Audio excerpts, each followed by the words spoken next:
I finally got pregnant at 39. And my husband said the unthinkable to me. Yikes! Seriously? You're knocked up? That's insane. Let's get a divorce. What the?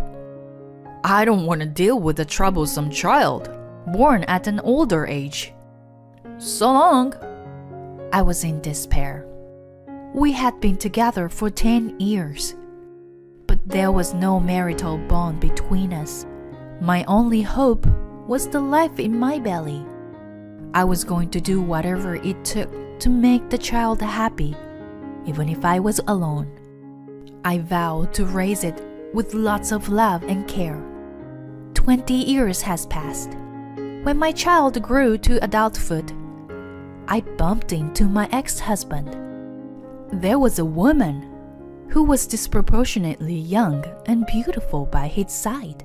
He looked at my adult son's face and then at mine and exclaimed, "Whoa, you really did have a child. Insane.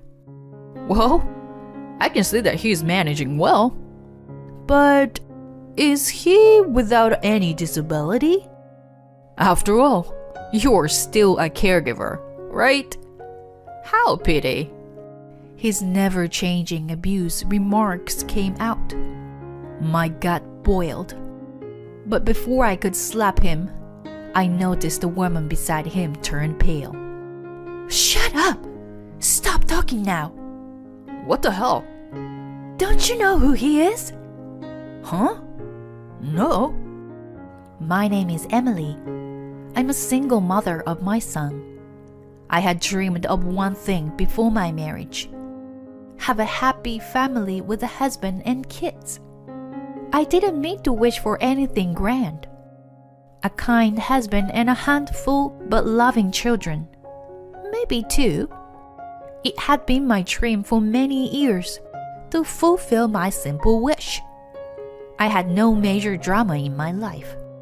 My parents raised me in an ordinary way with 2 older sisters.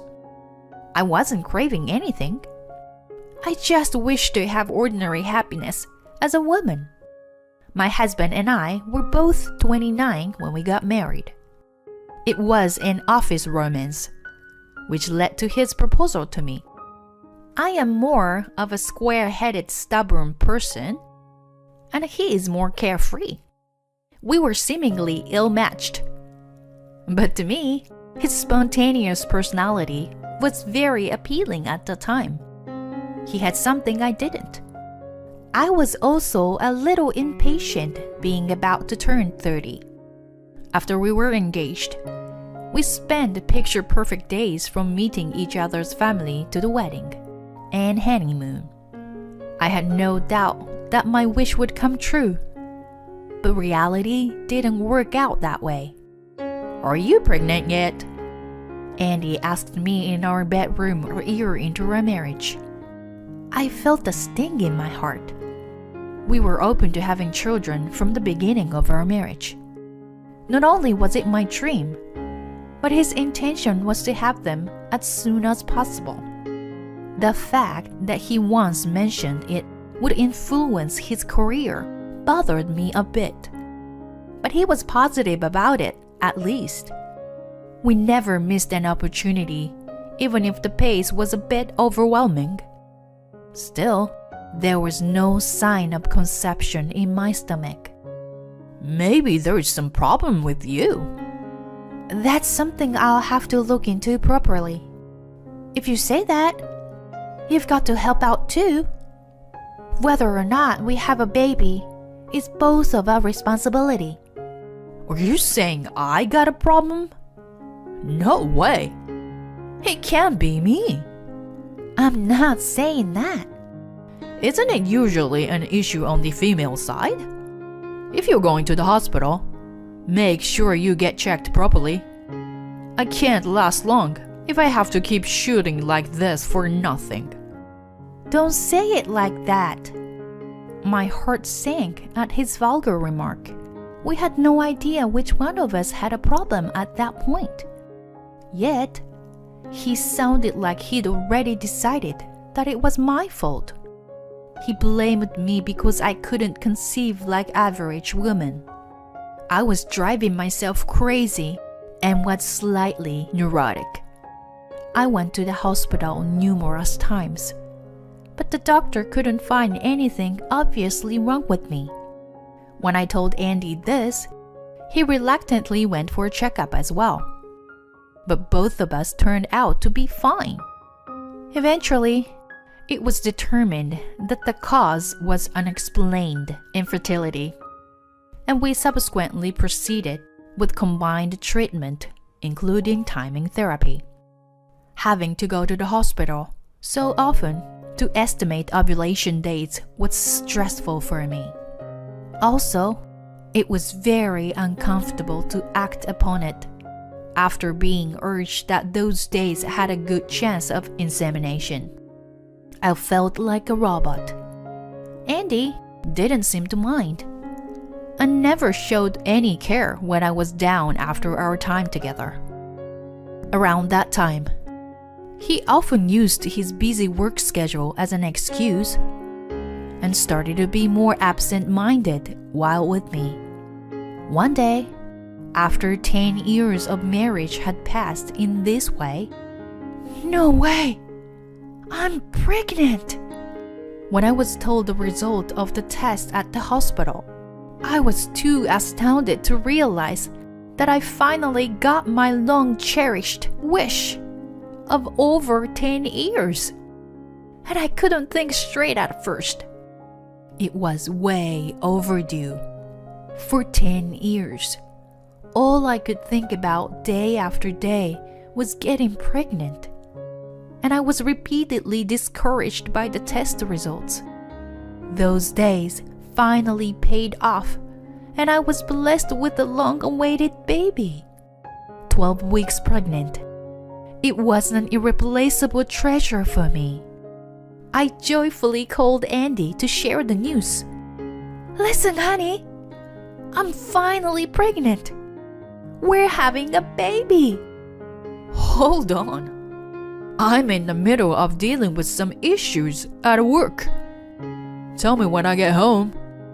I was taken aback by his stoic response. Did he not care about our pregnancy, even though it was a long-awaited first child?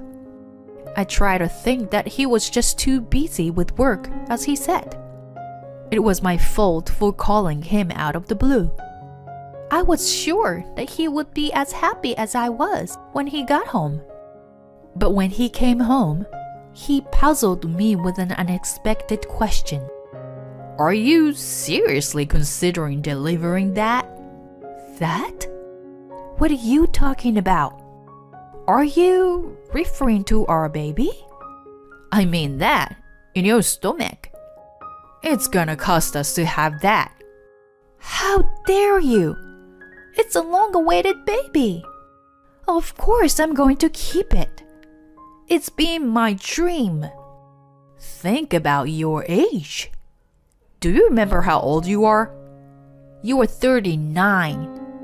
39 years old. That's already too old. It's not the right age to have a baby." "That's not true at all. I am not young for sure, but it's becoming normal to have a baby at 39 nowadays. My doctor even says there is no problem so far." "So far, right? Who knows what would happen later? What are we going to do if a child is with some abnormality? It's just gonna be trouble for us." I felt like I had been stabbed in the back when he said those words. Abnormal and trouble. Was he referring to the children born with handicaps? If so, his choice of words disgusted me. I answered in a stern voice. "It's not up to us to choose what kind of child will be born. Even with a handicap, I will still love my child the same. That's what being parents is all about." "I've heard that line somewhere. You're such a smartass, no matter how old you are. Your only strength is having virtue, which made me want to marry you. But I'm so fed up with it now. Fed up with me? If you want the baby, go ahead. But I want nothing to do with it. That baby is yours, not mine. How can you be so awful after 10 years of trying for infertility? Too late to produce result now. If an abnormal baby comes out, we become the caregiver for the rest of our lives, aren't we? We're supposed to have kids to take care of us in our old age. I was speechless by his idea. He thought the kids were just tools or something. Then I remembered when we were newlyweds. He made comments about having kids that were tied to his career at work. Apparently, in his mind, they were just things to help him in his life. I couldn't hold back my anger. I wanted to slap him. But before I could, he confronted me with something even more painful. If it comes to this, there's only a divorce left. I've been really sick and tired of you. When you couldn't get pregnant, you were depressed. How can you expect me to stay married to an old woman who finally got pregnant? Do you really mean it? I sure do. Let's go see a lawyer now, if you want. But I never agreed to alimony. I suffered for 10 years with your infertility. I should be the one who'll be compensated. You're such a... I was beyond disgusted and speechless. I had no problem getting rid of a husband like him. For the sake of my unborn child, it would have been wise to leave such a father once and for all. A month after I found out about my pregnancy, we filed for divorce. I didn't ask him for a cent as he wished. In exchange, I got him to agree that he would never have any contact with our child. He laughed and eagerly accepted it. But I never wanted my child to know that the father was awful. After our separation, I went back to my parents' house. They, both well over 70 years old, welcomed me back with open arms. Just coming out of a terrible ordeal, their warmth made me cry in front of them. What I went through was dreadful. I wailed, clinging to my parents. But I never forgot to be strong from then on. It was a duty of a mother. I promised myself that no matter what kind of child was born, I would make sure that he or she and I would be happy together. Then, a long time passed, 20 years after the divorce. My son Terry grew up without a problem. Andy's concern was unfounded. Terry was born in perfect health.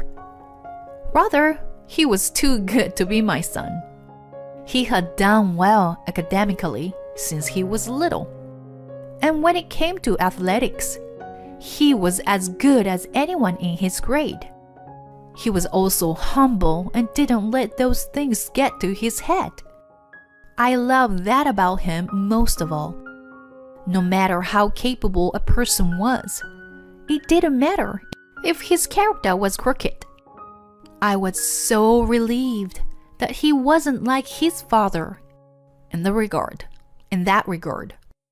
He considered going to college, but there was something he was passionate about and chose to go straight to work. I felt a little disappointed, but I decided to quietly watch him do what he wanted to do. He was determined, and I had no say in it. If he happened to stumble, only then can I reach out to him. I had never needed to worry about him in the past anyway. 2 years after he started working, I was out shopping along with him, who was 20 years old and all grown up. My birthday was coming up soon, and he was going to buy me a present. You've been nothing but caring and supportive to me. I was easily moved to tears by his words. I was sure he had some hard times in his life, coming from a single-parent household. He did not show it and grew up very happy, so much so that I couldn't think of a better gift. Hey, Emily. It was then that I heard an unexpected voice. I ran into a familiar face at the entrance of the mall. The shivers ran down my spine when I saw Andy, still smiling in that same leering way after 20 years. There was a young woman I wasn't familiar with beside him. What the heck? Your little bastard is still alive and well. As soon as he saw Terry's face, he aloofly blurted. At that point, I thought about punching him in the face, but I held myself back because I was in panic. Above all, I couldn't let Terry see such a disgrace. You still look as gloomy as ever. You haven't seen me in 20 years. Why can't you try to be friendlier? I know you can't do that, which is why I left you. I have no recollection of being left by you. I was the one who gave up on you. That's why I've never reached out to you in 20 years. That's what's so dreary about you. Well, I've changed a lot since then. I have a new wife and a kid who's about to start college. You have a very young wife. Wonder how you fooled her. Don't be jealous, Emily. Can't help it, I'm popular, right? My wife Susan and I got married when she was 25. It was right after our divorce was finalized. So, 19 years ago. I'm still thriving at night. I don't want to know such a nasty thing. Remarry or whatever. Not my business. You've been irrelevant to us anyway. Hey, don't be like that. I do sympathize with you. It must have been hard to raise him on your own. On top of it, that kid is a failure. Does he still need nursing? Or can he at least change his own diapers? How dare you?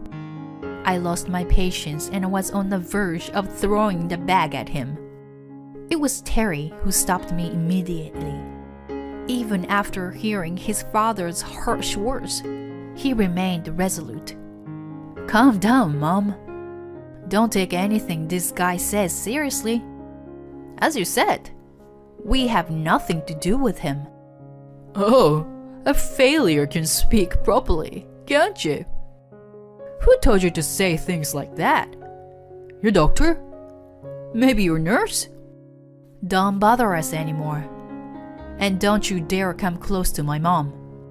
If you ever bring any harm to her, there will be consequences. What a joke! What can a boy like you do against me? You are a failure from birth. I'm a police officer. When Terry told him, he clearly became agitated. Terry went into the police academy right out of high school. He wanted a job where he could help people.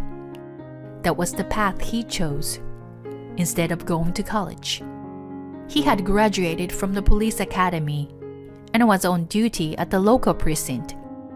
It may have come as a surprise to Andy, but even more surprised was Susan, who stood quietly beside him, listening to the conversation. She was holding her mouth and pointing her finger to Terry's face. Her fingertip was trembling. Police officer? He can't be. Are you my father's? What the hell are you saying, honey? This bastard sure can't be connected to your father. You're in trouble. Don't cross him. You could even lose your job. Calm down, honey. What are you suddenly... She dragged Andy by his arm, regardless of his inability to get her point. And they kept walking away from Terry and me. Andy's confused expression until the end made an impression in my head. I too had no idea what just happened. Susan seemed to suddenly run away from us as soon as she recognized Terry's face. What's going on, Terry? Do you know that woman? I don't know. She mentioned her father. Maybe she meant the chief. What he said actually told the truth of the matter. It wasn't until a week after we encountered Andy that I learned the details.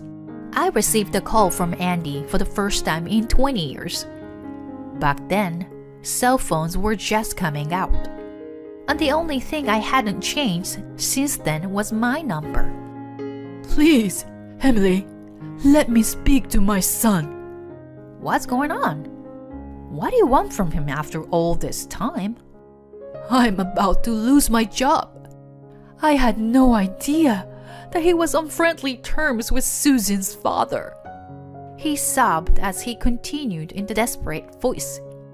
To sum up his story, his current wife, Susan's father, used to be a police officer. Moreover, he was a big deal, as he once had the title of chief of police. There was a newcomer whom the former chief had a great deal of interest in, and that person was my son, Terry. Soon after he was posted, he took credit for catching an arsonist. He became a well-known local police officer early on that caught the former chief's attention, and Terry was taken care of both at work and private by him. Of course, I had heard about this from his before, but I had no idea that the former chief was Andy's father-in-law. Furthermore, according to Andy's story, the former chief was even planning to set up a marriage for Terry and make him a son-in-law out of love for him. The former chief had a granddaughter in college, and it was an open secret among the family that he would be perfect for her. Of course, he didn't hear that much. I heard my father-in-law is very fond of Terry. He found out that I dumped you guys 20 years ago from the incident the other day. He's outraged now.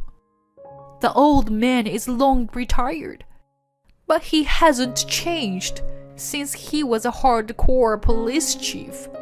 I'm sorry to hear that. So what are you trying to achieve by talking to Terry? I want him to talk to my father-in-law. I'm in a position to get a job from him. A job for the security company, you know? Cops have strong connections to each other, don't they? If I get on his bad side, I'll lose my job. That's your own doing, isn't it? That's how little trust he had in you to begin with. If you were recognized as a decent person, your son's story wouldn't cost you your job. Don't say that. My wife is also very upset when she found out about Terry. She asked me how I could behave like that toward my son. She was the one who told her father, if things continue like this, my wife will leave me too. She's making a wise decision. Because you could be like that with Terry. You might eventually do the same to her child. What goes around comes around. Why don't you just gracefully remove yourself from the equation? Hey, if that happens, would you mind if I live with you at your place? I can't live alone. It's too lonely to be alone in my old age. I'll take good care of Terry too. Too bad. He will be fine without you. Having said that, I tapped on the end button. Andy was ranting to no end. I turned off my phone as well and decided to ignore his calls. To be honest, he deserved to be in the situation he was in. He had caused Terry and me so much pain in the past. So it was his turn to be punished for it. Even if his family threw him out, we weren't going to help him. I was sure that even my son wouldn't want to help people like him. Later on, I heard a rumor on the wind that he was on the street. His wife apparently dumped him in no time. There was no doubt that the former chief had his way. He had even talked to Terry about it. Terry didn't tell me the details, but just said that I didn't need to worry about anymore. Nearing 60 years of age, Andy lost his job and family. It's too late to regret that he should have been happy about my pregnancy back then. Terry and I are living our own lives. We already have a little happiness. It's not exactly what I envisioned a long time ago, but I'm content. My proud son continues to do his job to the best of his ability, for people and for society.